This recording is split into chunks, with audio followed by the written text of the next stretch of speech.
नमस्कार, सत श्री अकाल। मैं आपके साथ सोनी तहलान और आज हम जो मुद्दा लेकर आए हैं वो तकरीबन सभी को पता है। तो आज हम बात करने वाले हैं किसान आंदोलन पर। किसान पहले वाली सरकारों में भी परेशान थे और आज भी परेशान हैं। किसान पहले भी आत्महत्या करते थे और आज भी इस सरकार के राज में भी आत्महत्या कर ही रहे हैं। तो किसानों के लिए बदला क्या? कुछ नहीं, लेकिन आखिरकार किसानों को अपनी आवाज़ उठानी पड़ी और सड़कों पर आना पड़ा। सड़कों पर वो किस लिए आए ये सभी लोग जानते हैं। आप भी जानते हैं, हम भी जानते हैं कि जो 3 कृषि कानून हैं उनको लेकर किसान सड़कों पर उतरे हैं, क्योंकि अब हर चीज़ की अति हो गई थी। अब जो किसानों पर अत्याचार हो रहा है वो हद से ज़्यादा हो गया था। तो मजबूरी में किसानों को सड़कों पर आना पड़ा अपनी मांगों को लेकर। कांग्रेस हो, जेजेपी हो, बीजेपी हो या कोई और दूसरी पार्टी हो, सभी अपनी राजनीतिक रोटियां सेकने का मौका तो छोड़ती ही नहीं है। जब कांग्रेस का राज था तब भी कांग्रेस ये बिल शायद लाना चाहती थी, आपने भी इस मुद्दे के बारे में सुना होगा। लेकिन अब वही कांग्रेस है जो कि किसानों के इस मुद्दे को लेकर राजनीति कर रही है। लगातार बयान पे बयान आए जा रहे हैं। वहीं जेजेपी भी कहीं पीछे नहीं रही है। वो भी एक तरफ राजनीति कर रही है तो दूसरी तरफ अपनी सरकार चलाने की भी कोशिश कर रही है। वो भी अलग अलग बयान दिए जा रहे हैं। वो बयान आप लोग भी सुनते होंगे, आप लोग भी पढ़ते होंगे। तो फर्क क्या हुआ? कुछ नहीं, सिर्फ और सिर्फ बीच में पिसा तो किसान।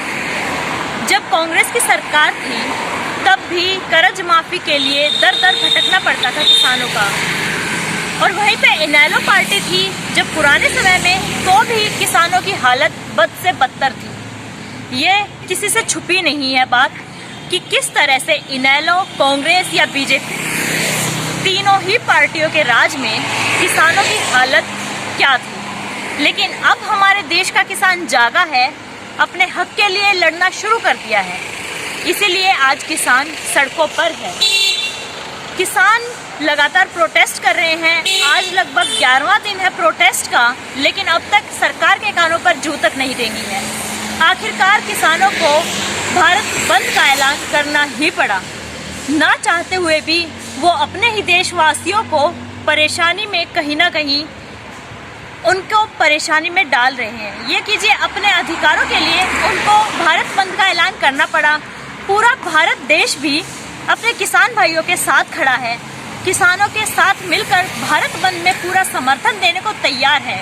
यहाँ तक कि टैक्सी हो, प्राइवेट टैक्सी हो, गवर्नमेंट बसें हो या फिर फल सब्जी वाले या ट्रांसपोर्ट वाले, सभी यूनियनों ने, सभी संघों ने मिलकर ये ऐलान किया है कि वो किसानों की पूरी सहायता करेंगे, पूरा सहयोग करेंगे इस आंदोलन में। अपनी मांगों को लेकर जिस तरह से किसान ये आंदोलन जारी कर रहे हैं, जिस तरह से बाकी लोग उनका सहयोग कर रहे हैं, कहीं ना कहीं सरकार को झुकना पड़ेगा, क्योंकि अब बात आ गई है अपने अधिकारों के लिए लड़ने की। अब बात आ गई है कि सभी राजनीतिक पार्टियों को ये दिखा दें कि हमारे देश का किसान बिल्कुल भी कमज़ोर नहीं है। इसी बात को लेकर सभी सड़कों पर हैं। लगातार जो अभिनेता हैं या सिंगर हैं या अन्य कोई भी जो प्रोफेशन है उस वाले लोग भी उनका समर्थन कर रहे हैं। बेशक से हमारे देश का किसान आज तक पिसता रहा है। कांग्रेस पार्टी भी लगातार बयानबाजी किए जा रही है कि ये जो रूल हैं गलत हैं, इनके लिए हम किसानों के साथ खड़े हैं, लेकिन खुलकर कोई भी पार्टी सामने नहीं आना चाहती है। जेजेपी को भी खुली चुनौती दी है कहीं ना कहीं किसानों ने, सीधे नहीं लेकिन संदेशों में ही सही ये कह दिया है कि जिस तरह से चौधरी देवीलाल किसानों के हकों के लिए लड़े थे, उसी तरह दुष्यंत चौटाला को भी लड़ना चाहिए और सामने आना चाहिए, किसानों के साथ खड़ा रहना चाहिए। लेकिन अब देखना ये है क्या दुष्यंत चौटाला किसानों की इस बात के लिए जगते हैं, क्योंकि जेजेपी पार्टी का सबसे बड़ा वोट बैंक वो किसान ही है। क्योंकि जेजेपी पार्टी खुद कहीं ना कहीं किसानों से जुड़ी हुई है, इसलिए उसने अपनी समर्थक पार्टी को भी ये कह दिया है कि अगर वो किसानों के लिए कुछ नहीं सोचेगी तो उनको भी सोचना पड़ेगा। तो फिर जेजेपी भी चिंता में होगी और कहीं ना कोई ठोस कदम जेजेपी पार्टी उठाएगी।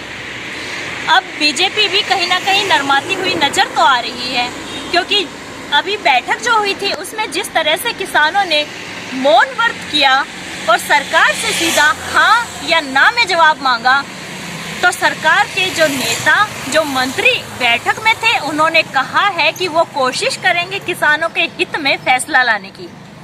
लेकिन अगर किसानों के हित में फैसला नहीं आता है तो किसानों का ये गुस्सा कौन सा उग्र रूप ले लेता है, ये सरकार को भी अंदाजा नहीं है और बाकी देश की जनता को भी नहीं।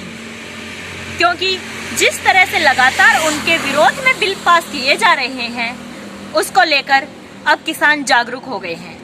पहली बैठक में भी किसानों ने लिखित में दे दिया था कि जो 3 कृषि कानून हैं, उसके अलावा अब तक जो भी ऐसे कानून हैं जिनसे किसान खुश नहीं है, उनके अलावा जो पानी को लेकर अभी बिल और बिजली को लेकर जो अभी बिल पास होने वाले थे, जो कानून आने वाले थे, उनको भी रद्द किया जाना चाहिए। क्योंकि किसान कोई भी ऐसे कानून नहीं चाहते हैं जिससे पूंजीपतियों का या सरकार का लाभ हो और किसानों को हानि हो। इसके अलावा किसानों के समर्थन में बिहार, जम्मू कश्मीर से लेकर तमिलनाडु, केरल तक हर राज्य में प्रोटेस्ट जारी है। किसानों के साथ अब पूरा देश खड़ा है। इसलिए राजनीतिक रोटियां सेकने से भी बाकी पार्टियां पीछे नहीं हट रही हैं। बिहार की पार्टियों में भी किसानों के साथ खड़े होकर अपनी राजनीति को लगातार लाभ पहुंचाना शुरू कर दिया है।